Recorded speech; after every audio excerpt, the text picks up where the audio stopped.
ప్రపంచంలోనే అతిపెద్ద lift irrigation project ఎక్కడ ఉంది అంటే మన తెలంగాణలో, మన భారతదేశంలో మన నాయకుడు కేసీఆర్ గారు మన చిత్రాన్ని మన తెలంగాణను ప్రపంచంలో హిమాలయం అంత స్థాయికి తీసుకుపోయి అక్కడ కూర్చోబెట్టింది. ఏది కాళేశ్వరం ప్రాజెక్ట్. కుట్ర ఎట్లుంటది అంటే రాజకీయ కుట్ర.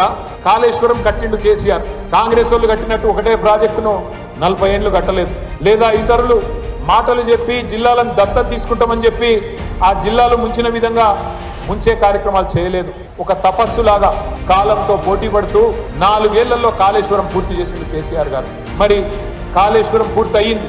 పక్క రాష్ట్రాలను ఒప్పించి అంతర్రాష్ట్ర వివాదాలు లేకుండా, పంచాయతీలు లేకుండా గోదావరి నీళ్ళలో మనకు రావాల్సిన నీళ్ళని తీసుకుంటుంటే 45 లక్షల ఎకరాలకు నీళ్ళు ఇచ్చే ఒక అద్భుతమైన కార్యక్రమానికి ఎక్కడో టైలెండ్లో ఉండే ప్రాంతాలు కోదాడ, తుంగతుర్తి, సూర్యాపేట, అదేవిధంగా డోర్నకల్లు, మహబూబాబాదు, పాలకుర్తి అక్కడి దాకా చివరి మడి దాకా తడి అందే విధంగా, టైలెండ్ దాకా నీళ్ళు అందే విధంగా, గోదావరి నీళ్ళు వచ్చే విధంగా రూపకల్పన చేసి రోజుకు 3 TMCలు ఎత్తిపోసే విధంగా.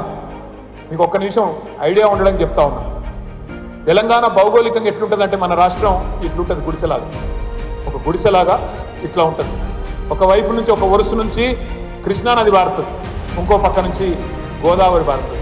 భూభాగం అంతా పైకి ఉంటుంది.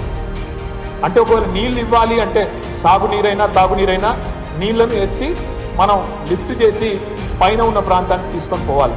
ఇట్లా ఉంటుంది తెలంగాణ.